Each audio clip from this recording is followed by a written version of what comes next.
materia lo que nos concierne para esta nota es cuál es la relación de los zapatistas y del EZLN con el derecho oficial, o sea, con el derecho mexicano. ¿Ellos aceptan el derecho estatal mexicano o quieren un rompimiento total con ellos? Hay una quiebra. Por eso en el documental se habla de que hay autonomía médica, buscan la autonomía médica, la autonomía alimentaria, la autonomía en educación. Por eso crean sus propias escuelas, por eso tienen sus propios médicos. Nosotros alcanzamos a ver que eso, pues en las comunidades, por ejemplo, en Ocosingo, no, en las diferentes, ahora se me olvidó el nombre, en las diferentes comunidades zapatistas, en Noventic, por ejemplo, se mantenían las escuelas, se mantenía el servicio médico, pero digamos, hay otras voces que dicen que eso no es tan así, ¿no? Que esa independencia total no se mantiene, aunque sí en la filosofía, y sí lo dicen, pero digamos que no es tan así. Ellos procuran totalmente esa independencia. Pero sorprende un poco esa idea porque cuando uno lee la Constitución mexicana, se da cuenta que tiene muchas, digamos, reconocimientos de autonomía para los pueblos indígenas y tiene mucho reconocimiento hacia el legado histórico que los pueblos indígenas aportan a la nación mexicana. Entonces, ¿por qué se da, si la Constitución reconoce esto, por qué se da tanto este conflicto? Y hasta qué medida el hecho de que de que el ejército zapatista, digamos, entable negociaciones con el Estado mexicano y busque unas soluciones negociadas y concertadas entre todas las partes, no implica al mismo tiempo un reconocimiento del Estado mexicano y una sujeción a, pues, digamos, al derecho oficial? No sé qué diga la Constitución mexicana. Lo que están planteando las cifras hoy es que el asesinato de indígenas se mantiene, que los indígenas mexicanos no tienen tierras y que, digamos, la excepción serían los sitios donde los zapatistas tienen ascendente. Solamente en esos sitios de Chiapas se ha rebajado la mortalidad infantil, se ha rebajado la desnutrición, los índices de analfabetismo. Entonces digamos que no conozco la Constitución mexicana, puede decir maravillas, pero lo cierto es que en diferentes partes de México los pueblos indígenas siguen siendo olvidados. Hubo una gran reforma de ley para los pueblos indígenas que la planteó el zapatismo en el año 2000, cuando precisamente los zapatistas entraron a Ciudad de México. Sin embargo, en ese momento no pasó la ley, no aprobaron, el Congreso mexicano no pasó, digamos, unas reformas mucho más que iban a beneficiar mucho más a los pueblos indígenas, no pasó. Entonces, digamos, esa deuda siempre ha sido reclamada por el zapatismo desde el año 2000, que los traicionaron, que los diferentes congresistas como el PAN, el PRD, el PRI, traicionaron los acuerdos de San Andrés de la Rainza. Y desde ese momento el zapatismo no ha estado dialogando con el gobierno mexicano. Se rompieron totalmente los diálogos y desde ese momento hay una tensa calma en México, hay acuerdos de no agresión, simplemente. Entonces, según estas ideas, ¿tú estarías de acuerdo con la afirmación de que el derecho oficial mexicano no es una herramienta de transformación, sino más bien perpetúa un statu quo de unas relaciones que se vienen perpetuando desde la colonización, pues, española y que se vienen representando después? Tú me preguntas mucho sobre el derecho mexicano, sobre la Constitución mexicana, de la cual no tengo idea. Claro, pero lo que sí estás de acuerdo es que lo que dice, independientemente de lo que diga, no se ve puesto en la realidad. Correctamente, es decir, como en varios países de Latinoamérica. Yo he dicho, la realidad mexicana de los pueblos indígenas no es diferente a la realidad que vivimos hoy en Colombia. Quizás Colombia tenga sí hoy una legislación más avanzada, pero en la práctica estamos viendo el asesinato. Naciones Unidas acaba de decir que en Colombia se está llevando a cabo un magnicidio contra los pueblos indígenas.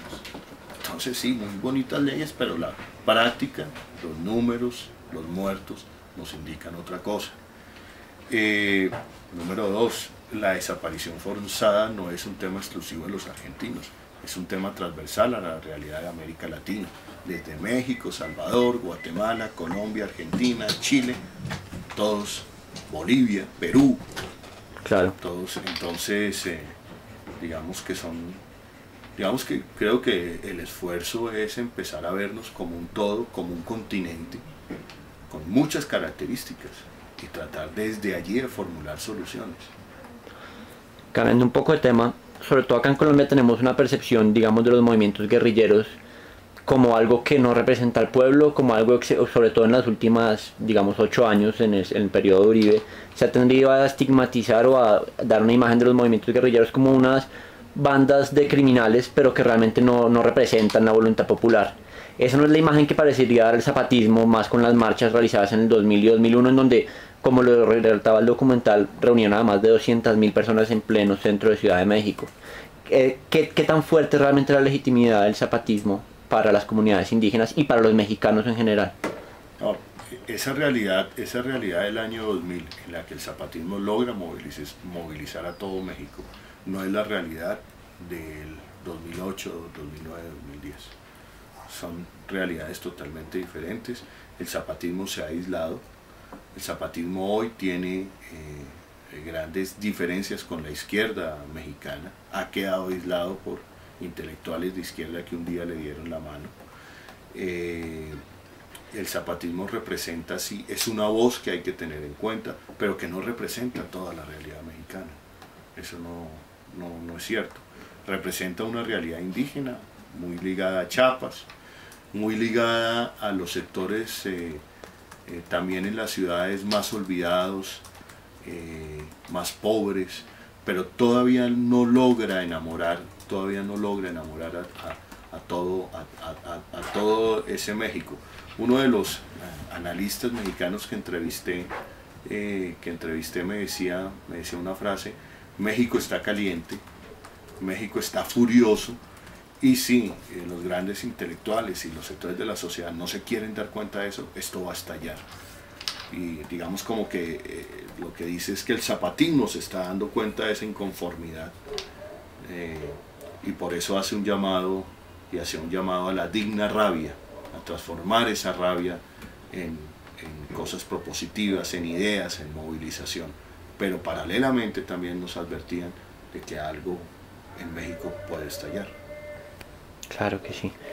Bueno, y finalmente estamos de acuerdo que la situación indígena en toda América Latina es bastante crítica, que están en unos niveles de pobreza preocupantes, que no tienen posesión de tierras. En casos como el de Colombia, pues están siendo amenazados, perseguidos, desaparecidos o asesinados.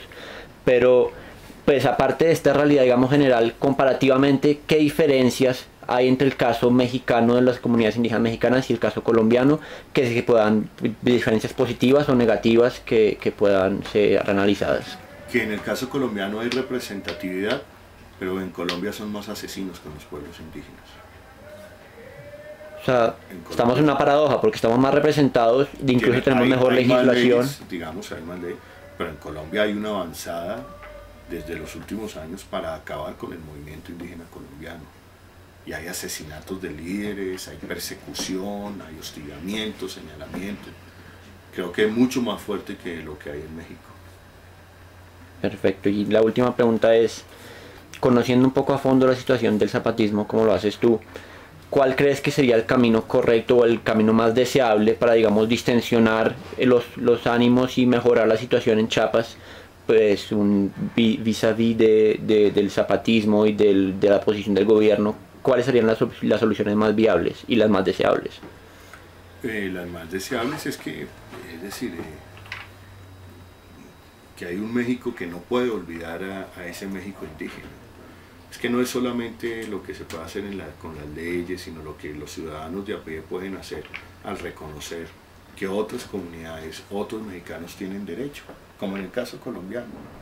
Aquí el problema indígena no es un problema solamente de los indígenas, es un problema de los colombianos que queremos un mejor país, una mejor democracia, un proyecto más incluyente. Si están incluidos nuestros hermanos indígenas, nuestros hermanos afros, ganamos en democracia y debemos pelear nosotros porque eso funcione así.